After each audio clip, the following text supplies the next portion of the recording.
Welcome, curious minds, to another deep dive. Today we're plunging headfirst into, well, a mystery that has captivated humanity for centuries, the allure of foresight. Why are we so utterly fascinated by the idea of knowing what tomorrow holds? Is it, a yearning for comfort in an unpredictable world? Hmm. Is it maybe a primal dread of the unknown? Or is it something deeper still, like a fundamental human impulse to impose order on chaos? It's a great question. It really taps into something fundamental about being human, I think. And when the topic of prophecy comes up, one name, well, it immediately springs to mind, above all others, a figure whose very name has become synonymous with glimpsing the future, Michel de Nostradamus. Nostradamus. Known universally and, let's face it, enigmatically as Nostradamus. He was a physician, an astute astrologer, and most famously, an alleged prophet whose cryptic verses have puzzled and enthralled generations. But what exactly is the enduring enigma of Nostradamus? Was he truly a genuine seer, gifted with divine insight? Or maybe a remarkably clever wordsmith, someone adept at crafting verses so ambiguous they could fit almost any future event. Exactly. Or is there something else entirely at play? Something maybe about us, the interpreters, that gives his legacy such immense power. That's a key part of it, definitely. Our mission today is to take a deep dive into the provided sources. It's a rich tapestry, really. Hmm. Historical accounts, incisive analyses of his complex works, compelling discussions of his profound and lasting impact. We aim to extract the most important nuggets of knowledge, allowing you to, hopefully, cut through centuries of myth and speculation. Get to the core of it. We're going to meticulously explore his extraordinary life, charting his surprising journey from, well, empirical physician to acclaimed prophet. We'll dissect the unique methods he claimed to use to peer into the future, The how. and we'll scrutinize his most famous and perhaps infamous hits, those startling predictions that seem to align so perfectly with historical events. Crucially, we'll delve into the fascinating why his prophecies continue to captivate us nearly 5 centuries later. That's the big question, isn't it? By examining the verifiable facts of his life alongside the enduring myths, we hope to empower you to form your own well-informed perspective on one of history's most debated and captivating figures. Let's unpack this. Okay. And what's truly fascinating here, I think, is how much of our ongoing interest in Nostradamus isn't just rooted in the historical person himself, but, like you said, in our collective human psychology. Right. His entire story and the countless ways it's been interpreted and reinterpreted across time, it really speaks to a fundamental and universal human need for understanding, for meaning, and, well, for some semblance of control in what often feels like an unpredictable and chaotic world. Control. That's a big one. He wasn't just a figure from the past. In many ways, he became a mirror, you know, reflecting our own deepest anxieties and most fervent hopes. That makes sense. His enduring presence in our cultural imagination just underscores how deeply ingrained the human desire for foresight truly is.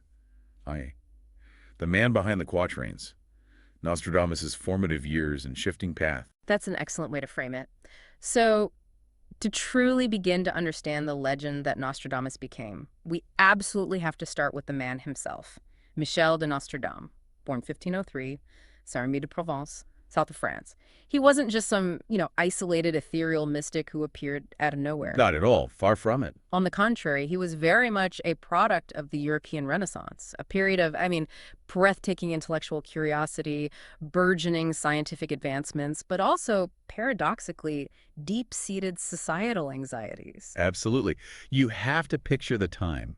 The printing press is just starting to revolutionize how information spreads. Right. Game changer. New continents are being discovered, the very fabric of religious authorities being challenged by things like the Reformation. It was an explosive time. Discovery, but also uncertainty. You mentioned anxieties. The plague was a constant threat, wasn't it? Political upheaval, religious wars. Exactly, all looming large. It created this fertile ground for anyone who claimed to offer a glimpse into what was coming next. People were desperate for answers. And his family background is quite revealing, too, you mentioned. Foundational, even. I think so, yeah. Michel came from a lineage of learned individuals on both sides, actually. His paternal grandfather, Guy de Nostradamus, adopted the Christian name Pierre and the surname Nostradam, which means Our Lady, when he converted from Judaism to Catholicism. Okay, so there's a conversion in the family history. Several generations before Michel, yes. But the family retained this deep scholarly heritage. And that background, well, it undoubtedly hinted at an openness to diverse knowledge streams. Things like Jewish mysticism, particularly Kabbalah, would have been part of the family's, let's say, intellectual and spiritual heritage, even if indirectly. So exposure to different ways of thinking, maybe hidden meanings in texts. Precisely. That kind of foundational exposure to multiple perspectives, to the idea that there are hidden meanings within texts and the universe itself, could have profoundly shaped a mind like his, a mind receptive to different ways of knowing and interpreting the world. And his early education sounds like it wasn't just basic reading and writing, it was rigorous, laid specific groundwork. Extremely rigorous, by traditional accounts. It's believed young Michel was primarily tutored by his maternal great-grandfather, Jean de Saint-Remy. Who was quite respected, wasn't he? A physician and scholar. Highly respected, yes. And this tutelage wasn't just rote learning. It immersed Michel in advanced mathematics, classical languages, Latin, Greek, Hebrew, which were crucial later for studying ancient texts. Hmm. And crucially, it exposed him to the burgeoning ideas of celestial influence, early forms of astrology. So not just star signs, but the idea that planets actually influenced earthly events. Exactly. Judicial astrology. It wasn't just a casual interest. He was absorbing a worldview where the movements of stars and planets were believed to hold real sway over earthly events. This laid a profound intellectual foundation for his later, much more intense interests. Okay, so he's got this intellectual grounding. Then he goes to university. He does. His formal academic journey began at the University of Avignon, pursuing a baccalaureate. But his studies there were cut short, quite dramatically. The plague. The bubonic plague, yes. A devastating outbreak forced the university to close its doors. And this wasn't just a minor disruption for him. This first-hand, harrowing encounter with the plague profoundly shaped his practical, almost empirical approach to medicine. So he didn't finish there. What did he do? Well, from around 1521, for nearly a decade, he traveled the French countryside as an apothecary. Like a pharmacist physician? Sort of, yes. And during this period, he wasn't just handing out remedies. He was tirelessly researching, experimenting with herbal treatments, hygienic practices. Hands-on learning. Very much so. His observational experience taught him the critical importance of cleanliness, a balanced diet, natural treatments, which was a stark, almost revolutionary contrast to many common practices back then. Like bloodletting, mercury treatments, things like that. Exactly. Aggressive bloodletting, purging toxic mercury compounds. His approach was fundamentally different, and his practical success, especially in mitigating the plague using these methods, earned him significant public trust.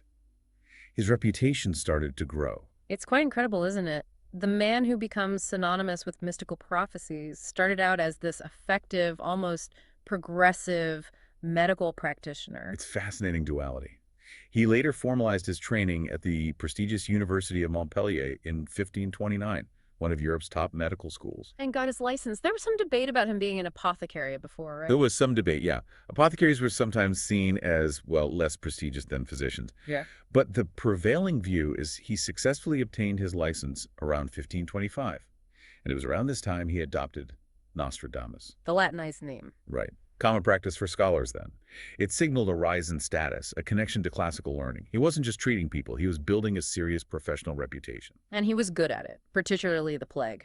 He gained considerable renown, actually, a remarkably high success rate against the plague, especially during severe outbreaks in cities like Carcassonne and Aix-en-Provence. His methods were really distinctive. Like the rose pill, I read about that. Yes, the famous rose pill. It was basically a revolutionary early form of, well, what we now recognize as a vitamin C supplement. From rose hips. Primarily rose hips, yes, which are incredibly rich in ascorbic acid, mixed with sawdust and gum arabic, probably as binders.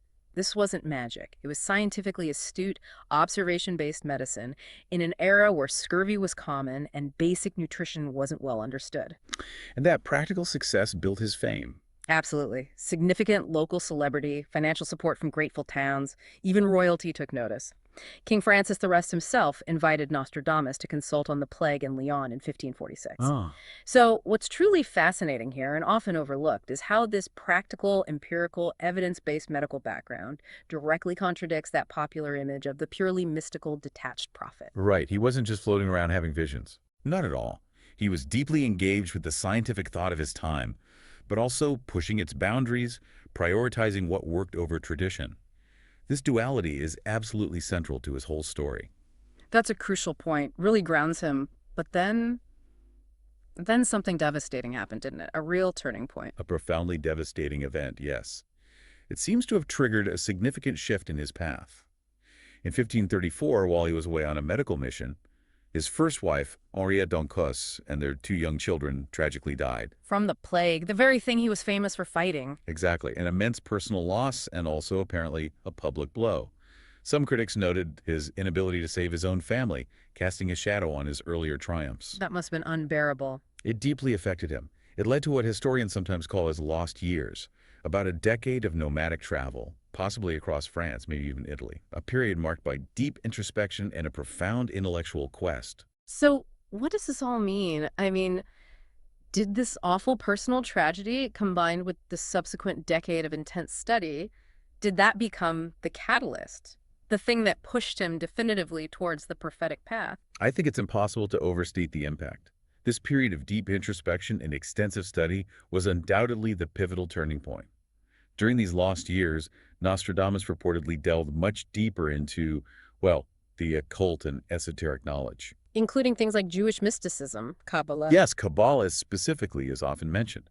For our listeners, Kabbalah is a school of thought within Jewish mysticism, exploring the relationship between the infinite God and the finite universe. It seeks hidden meanings. So very symbolic, layered thinking. Exactly. Diving into intricate symbolic systems like that would have attuned his mind to layers of meaning beyond the literal. He also immersed himself in advanced astrological techniques, moving beyond simple horoscopes to complex judicial astrology, calculating planetary positions to predict major earthly events. And he studied older prophecies, too. Voraciously. Not just biblical texts like the Book of Revelation, though that was important, but also classical Greek and Roman authors, Ovid, Virgil, who often used allegory and had prophetic elements, and medieval collections too, like the Mirabilis Liber, the Book of Marvels, which was a big compendium of prophecies. He devoured astrological treatises, becoming convinced that celestial alignments directly influenced earthly events and could offer glimpses into the future. So it's personal sorrow meeting intense intellectual curiosity. Precisely. It was during this intense period that his identity truly began to shift, from primarily being a pragmatic physician to someone deeply engaged with the unseen forces of the cosmos and, well, human destiny. It really sounds like he was searching for a grander framework, maybe a cosmic blueprint to make sense of the chaos he'd experienced, and he found potential answers in these ancient traditions. That seems very likely. And then, around 1547, things settled down for him personally. He finally settled in Salon de Provence. Found some stability. Yes, much-needed stability. He remarried Anne Ponsard, a wealthy widow. They had 6 children together, including César. His son, who became his biographer. That's the one, a key source for understanding his father's life and methods. And it really seems this newfound domestic peace, this tranquility, provided the perfect environment for his most ambitious work. Le pauvreté. Exactly. His focus definitively shifted away from mainstream medicine towards the systematic creation of his prophecies. It was in Salon that he began composing his magnum opus. The first edition came out in 1555. How much was in that first one? It contained 3 centuries, meaning groups of 100 quatrains or 4-line verses. Though that first century was incomplete, only 53 verses initially. And later editions expanded it. Significantly. Over several editions, it grew to include 10 centuries, ultimately totaling 942 distinct quatrains. This was his life's great prophetic work. 2. How he claimed to see the future. Nostradamus' unique method. Okay, so how did he claim to see the future? Was it just flashes of insight, dreams? Not exactly spontaneous insight, as many might imagine. It seems to have been a deliberate, cultivated method. A really complex alchemy, actually, combining rigorous intellectual discipline with ancient mystical tradition. So the astrology was key. Deeply key. He was profoundly immersed in judicial astrology, as we mentioned, not just casting personal charts, but trying to predict major events for nations, rulers, populations based on planetary movements. He'd spend countless hours meticulously calculating intricate planetary positions, celestial alignments. Believing these cosmic configurations influenced earthly events. Directly influenced them, yes. He thought he could discern patterns in future occurrences that way. But he didn't stop there. His library was apparently extensive, filled with ancient prophecies. And he used those. He engaged in something sometimes called bibliomancy, drawing upon, reinterpreting, often paraphrasing older texts, astrological, classical, medieval prophecies, and then using his own astrological calculations to project their potential recurrences, their new meanings, into the future. So layering his calculations onto old wisdom. Exactly. This intellectual, scholarly approach was absolutely foundational, which raises that important question. Was he mainly seeing entirely new visions, or was he reinterpreting ancient ones through his unique astrological lens? What do you think? The evidence really suggests it was a sophisticated, intricate blend of both. It wasn't passive. Right. So it wasn't just waiting for inspiration. He was actively working to induce these insights, almost like a ritual. It seems so. The sources describe him spending hours in his study, late at night, often alone, engaging in scrying. Scrying, like gazing into something. Typically, yes. Gazing intently into a bowl filled with water, or maybe a polished dark mirror, or even a flickering flame. Apparently, he sometimes sat on a brass tripod. A tripod, like the ancient oracles. Delphi. Exactly. Reminiscent of the Pythia at Delphi. It suggests a very deliberate connection to those established traditions of divination. This wasn't just theater, it was a meditative practice. To clear the mind, enter a different state. Precisely. To quiet the rational intellect, facilitate a deeper state of consciousness, maybe a self-induced trance, where the veil between the conscious and unconscious, or perhaps even other realms, could be thinned. And he claimed to receive things during these sessions, images, impressions. Yes. Vivid images, impressions, even fleeting narratives of future events. He firmly believed these insights were divinely inspired or perhaps revealed through what he called an angelic spirit. Did he use any aids, herbs, or anything? Well, while specifics are sparse and speculative, it's generally understood that practices like this in the Renaissance sometimes involved natural substances. Certain herbs or fumes might have been used to aid concentration or induce altered perception. But the sources don't really detail what, if anything, Nostradamus himself might have used. Okay. The core idea, though, was creating a very specific environment and mental state to unlock insights beyond ordinary perception. Okay, here's where it gets really interesting for me. Moving from that, ethereal vision or impression to the actual written verse, how did those elusive, fragmented insights turn into the complex, cryptic quatrains we know? It sounds like a meticulous process. He'd reportedly make brief, often cryptic notes or maybe even rough sketches of what he perceived during these trance states. Capturing the raw material. Exactly. Then he would painstakingly transform these raw, fragmented, highly symbolic insights into the complex, dense, and often deliberately obscure four-line versus the quatrains that make up Les Prophéties. And the language itself is, well, it's a puzzle, isn't it? A linguistic labyrinth? It really is. A rich blend of Middle French, but liberally peppered with Latin, Greek, even Occitan, and it's filled with dense metaphors, allegories, abstract symbols, and even cleverly concealed anagrams. It is designed to be profoundly obscure. Why? Why make it so difficult to understand? Was it just artistic flair? There were multiple reasons, likely quite strategic. First and foremost, protection. From the Inquisition. Absolutely. Despite generally good relations with the church, he famously advised Queen Catherine de' Medici about her children's futures in 1556. Right, the Queen. But still, outright claims of divine prophecy could easily be twisted into heresy or witchcraft accusations. Shrouding his visions in ambiguity allowed him to claim they were maybe just philosophical reflections or astrological predictions. It maintained a delicate, precarious balance. Smart. And the visions themselves, were they just hard to describe literally? That's the second point. Yeah. The very nature of the visions he described, fleeting, symbolic, often nonlinear, probably necessitated a flexible, abstract language. Imagine trying to describe a vivid dream using only concrete words. You lose the essence. Vague language let him capture these elusive insights without pinning them down too rigidly. Okay, that makes sense. And the third reason? Perhaps the most ingenious one, and key to his longevity. This very obscurity made his work perpetually relevant, timeless. By being vague, metaphorical, open to multiple interpretations, his prophecies could be continually reapplied to new historical events as they unfolded across centuries. Ah, so each generation could find its own meaning. Exactly. New generations facing their own unique crises could find fresh meaning in his ancient verses, making them feel startlingly contemporary. So it wasn't just about the act of prophecy. It was equally about the strategic presentation, the clever protection that ultimately secured his enduring legacy. So it wasn't just about prophecy. It was about presentation and perhaps even protection. That's fascinating. 3, the prophecies. From vague visions to striking hits. Indeed. And the predictions themselves across those nearly 1,000 quatrains are incredibly vast and varied. They cover themes reflecting universal human concerns and historical Like patterns. what sort of things? Well, you find prophecies of natural disasters, earthquakes, floods, famines, large-scale wars, conflicts between nations, dramatic political upheavals, the fall of monarchs, the rise of tyrants, even the individual fates of leaders and nations. A broad scope. Very broad. But crucially, he rarely provides precise dates or definitive geographical coordinates. Instead, he relies heavily on that symbolic language we discussed, archaic place names, obscure astrological configurations, intentionally vague descriptions. And that nebulous quality is key. It's absolutely key to their longevity. It allows for the myriad interpretations that have kept his work alive. People can continually find new events to fit the existing verses. But despite that vagueness, there are a few alleged hits, aren't there? Instances where the interpretation seems almost chillingly specific. Yes, those are the ones that have really brought him his most enduring fame and continue to fuel the public fascination. And some are almost unnerving. Like the death of King Henry II of France in 1559. That happened really soon after the first publication, didn't it? Astonishingly soon, yes.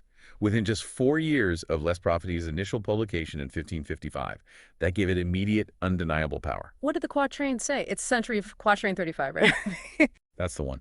It reads, "The young lion will overcome the old one, in warlike field by a single duel. In a cage of gold his eyes he will pierce. 2 wounds made one, then he dies a cruel death." This one is truly remarkable for its apparent specificity and, as you said, its immediate fulfillment. So what happened? How did it play out? The historical event unfolded with what seemed like uncanny precision. King Henry II, whose personal emblem, fittingly featured a lion, was participating in a jousting tournament. Okay. Warlike field by a single duel. Exactly. His opponent was Gabriel Montgomery, a younger captain of the King's Scottish Guard. And Montgomery also, purely by coincidence, bore a lion on his shield. A young lion? That's how it was interpreted. In the final pass of the joust, Montgomery's lance accidentally shattered. A large splinter flew up and pierced the king's eye, right through the gilded visor of his helmet. The cage of gold. Precisely. Evocative, isn't it? The injury was catastrophic. It led to the king's agonizing death from septicemia days later. He suffered immensely multiple wounds, essentially converging into one fatal affliction, a cruel death. Wow. The young lion, old lion, duel, cage of gold, pierced eyes, cruel death. The alignment seemed so perfect, so chillingly precise, especially happening so soon after publication. It instantly cemented Nostradamus' reputation as a genuine prophet. It Well- instilled both awe and dread in his contemporaries. Okay, that's a strong one. What about later interpretations? The Great Fire of London, 1666. Yes, that's another classic. Though this one was interpreted retrospectively over a century after Nostradamus died, it solidified his fame across generations. That's quatrain 51 of Century 2. What does that one say? The blood of the just will be demanded of London, burnt up in the fire of 66. The ancient lady will topple from her high place. Many of the same sect will be killed.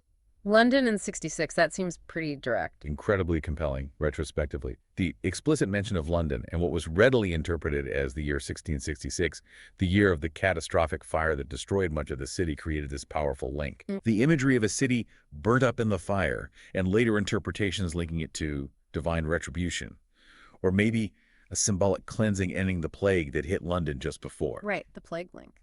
It made it feel like this huge specific catastrophe was foretold. The sheer scale of the fire amplified the sense that Nostradamus had this uncanny foresight, again, contributing massively to his enduring fame. But not all the hits are that clear-cut, are they?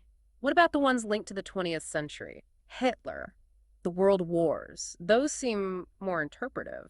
Definitely more interpretive, yes, though particularly haunting for many.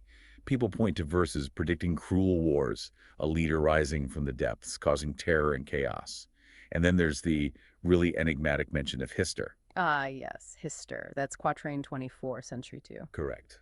Beasts ferocious with hunger will cross the rivers. The greater part of the battle will be against Hister. He will cause great ones to be dragged in a cage of iron when the child of Germany observes nothing. And Hister sounds like Hitler. Phonetically, yes. And proponents see clear allusions. Beasts ferocious with hunger for invading armies. Great ones, dragged in a cage of iron, evoking concentration camps.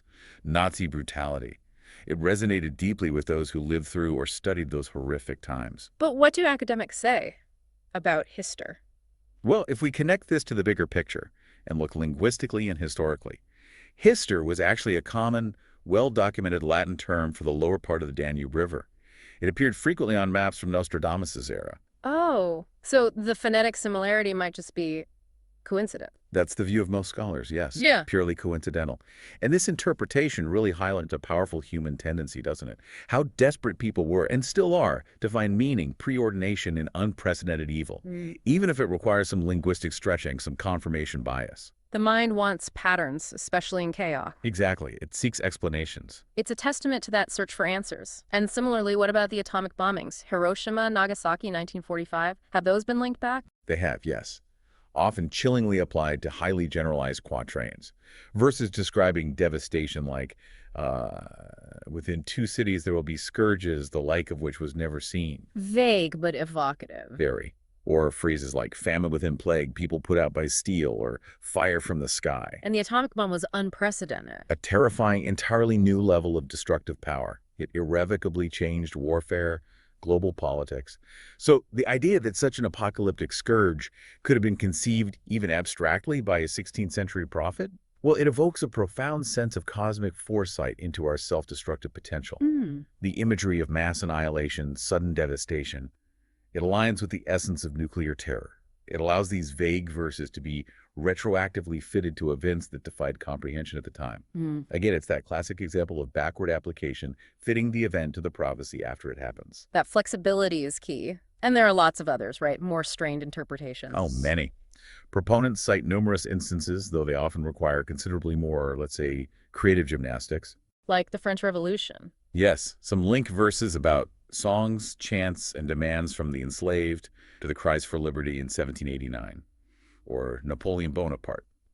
There's a supposed anagram, Napoleon Roy, Napoleon King, found in one quatrain, combined with phrases interpreted as alluding to his non-noble background and military conquests. Okay, getting a bit more tenuous there. And even more recently, things like the assassination of JFK in 63 or Princess Diana's death in 97 have been found in the verses. But these often require significant linguistic and historical contortions. Right, like the Princess of London thing for Diana. Did that quatrain even exist? Exactly. Often the proof involves misquoting, taking things wildly out of context, or citing verses that don't actually exist in that form. It highlights the increasing interpretive effort needed as time goes on. Doesn't stop people wanting to make the connection, though. No, it shines a light on that human tendency to seek patterns, bend the evidence. Absolutely. Which brings us to a really crucial example of how powerful this belief is, especially in crisis. The 9/11 hoax, that fabricated quatrain that went viral. A vivid demonstration, yes. Though entirely fabricated, or at least heavily edited and blended from genuine lines, a specific quatrain spread like wildfire almost immediately after the attacks, claiming to predict it. Something like, fire approaches the great new city. By fire he will destroy their city. A cold and cruel heart. The blood of the just will be demanded. Something along those lines, yes. And this raises that important question. Why do hoaxes like this take hold so quickly, so powerfully, even when they're demonstrably false? Yeah, why?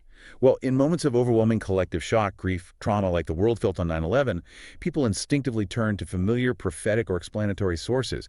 They need meaning, understanding. Like an anchor in the storm. Precisely. The fabricated accuracy of this quatrain, disseminated with unprecedented speed via the early internet email chains, it would tap directly into that profound grief, fear, and desire for explanation. Made it seem like the horror was foreseen. Exactly.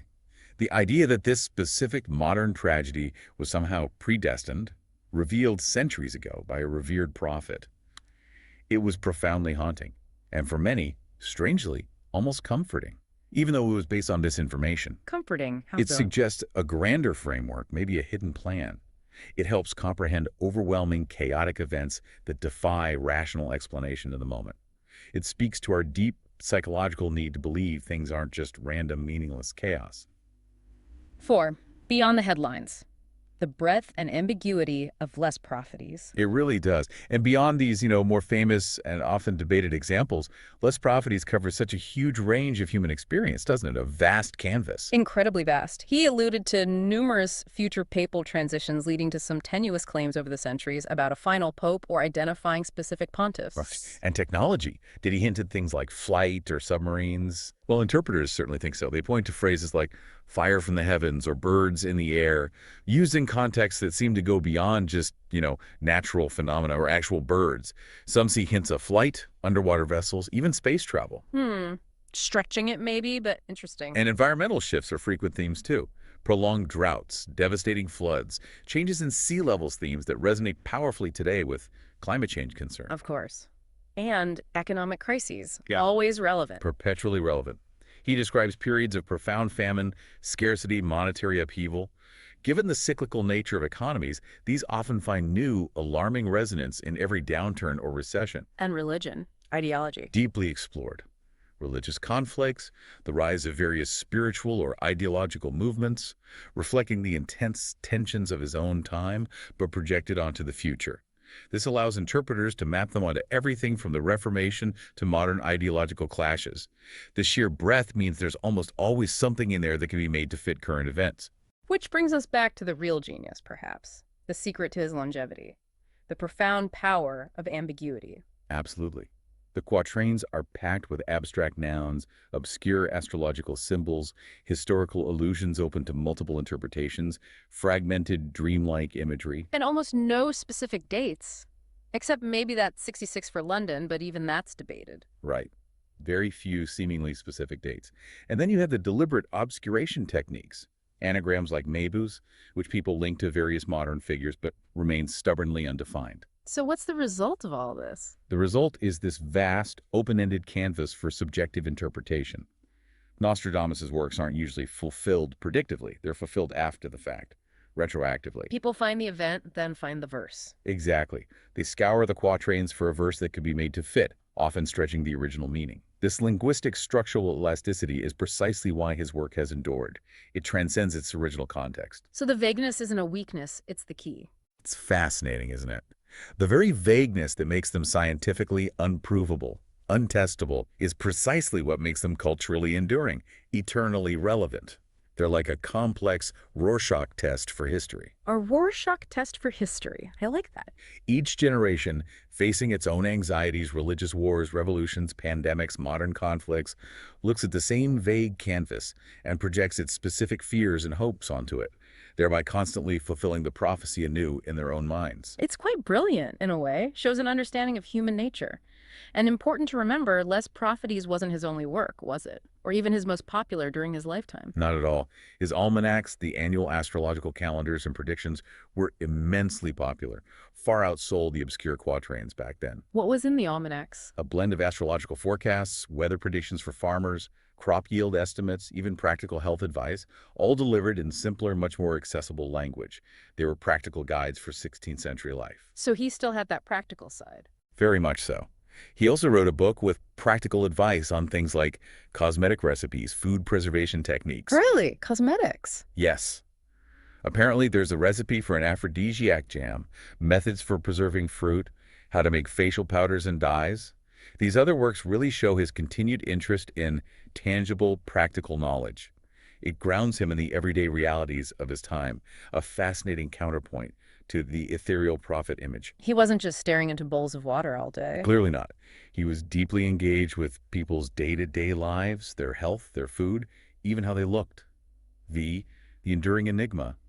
Why we still talk about Nostradamus. Okay, so if so many interpretations happen after the fact, if the language is so vague, and if critics point to just statistical likelihood, is it all just a trick of the mind? What do the critics say? Critics certainly argue strongly for what they call retroactive prophecy, or post-diction, not prediction. Meaning events are forced to fit the verses after they happen. Exactly. Rather than the verses genuinely predicting events beforehand, it's looking backward to find a fit, not forward to glimpse the unknown. And there's a psychological term for this? Yes, it's often linked to the Barnum effect, or Forer effect, where people readily accept generalized descriptions as uniquely applicable to themselves, especially if they resonate emotionally. Like horoscopes. Sometimes insecure, but capable of great strength. Precisely. It feels specific to you, but it could apply to almost anyone. Nostradamus' broad prophecies can function similarly. Plus, think about the sheer volume. Nearly 1,000 quatrains. Spanning centuries, continents. Statistically, the chances of purely coincidental matches increase dramatically. If you make enough vague predictions about enough things, some are bound to look like hits just by chance. And the text itself isn't stable. Different editions, translations. That adds another layer of complexity. Numerous editions, translations, transcriptions over centuries have introduced variations, errors, even deliberate alterations by, say, enthusiastic editors or unscrupulous publishers wanting to make a verse fit a new event. Hmm. And many quatrains are simply timeless. General statements about human nature, conflict, disaster, applicable to countless periods and cultures, ensuring they always feel relevant somehow. The act of reading him today, anywhere, means his words are constantly re-examined through contemporary lenses. It's a dynamic process, driven by psychology. And the media. You mentioned the printing press earlier. The media throughout history seems crucial here, right? In cultivating the legend. Absolutely pivotal, indispensable, really, in his solidifying his status as the prophetic giant. From the moment Les Prophètes was printed in 1555, leveraging that new technology, his fame exploded across Europe. Unlike earlier oral prophecies. Right. His collected works could be mass-produced, widely distributed. It fuels intense public interest, scholarly debate, popular speculation. The media, in its evolving forms, has truly been the amplifier of his mystique, transforming a complex historical figure into this enduring, powerful modern myth. So as media evolved, his presence grew, 20th century. Absolutely. Especially during and after traumatic periods like the World Wars, the Cold War. His prophecies found renewed life in tabloid journalism, hugely popular books, countless documentaries. I remember books trying to link him to everything. Exactly. Interpreters like Henry C. Roberts, Erica Cheatham published works that became bestsellers, painstakingly linking his verses to contemporary events, presenting him as a verifiable seer. These often tapped into public anxieties, the desire for answers in tumultuous times, And then came radio, TV, movies. which amplified the mystique exponentially. Mm. Radio discussed his predictions. Films like The Man Who Saw Tomorrow dramatically illustrated supposed fulfillments. TV documentaries used compelling visuals and narratives to create this chilling sense of preordination. His image became shorthand for ancient wisdom, apocalyptic warnings, a cultural touchstone. It's incredible that during World War II, both sides apparently used his prophecies for propaganda. It is remarkable. It vividly shows how deeply ingrained his image had become. The Nazis allegedly distributed pamphlets attributing victories to him to demoralize the French, while the Allies quickly countered with their own interpretations, using his verses to predict Hitler's downfall. He literally became a tool in psychological warfare, a testament to the powerful hold his name had. And now, the internet, social media. An unprecedented, instant global platform for rapid dissemination of his prophecies and interpretations, often with zero regard for accuracy or scholarly rigor. Right. Anyone can post anything. Websites, blogs, forums, Twitter, TikTok. Instant conduits for sharing quatrains and attributing them, almost in real time, to breaking news.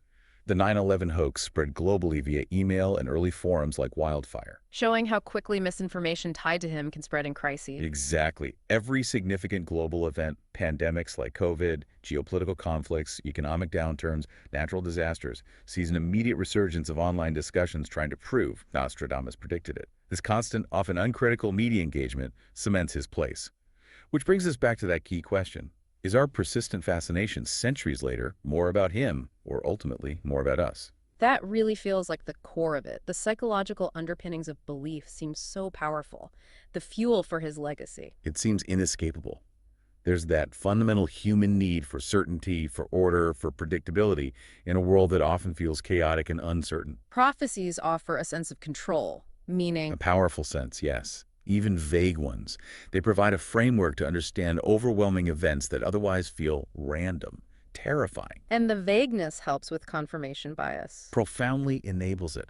That tendency to seek out, interpret, and favor information that confirms what you already believe or fear, while dismissing contradictory info. So when a crisis hits, you look for a fit. You actively search his verses for a fit. Yeah. And once you find one, even a strained one, your belief in his accuracy gets reinforced. And in collective trauma, shock, grief. People instinctively turn to prophetic sources for understanding, for a sense that there is a hidden plan, that something makes sense of the suffering. It's a very human, maybe even primal, response to the unknown and the unbearable. 6. Prophecy in the modern world, a timeless human endeavor. It really does feel timeless. Even now, in our supposedly rational technological world, That fascination with people claiming a special gift like Nostradamus, it endures, doesn't it? Maybe even thrives in new ways. It absolutely endures.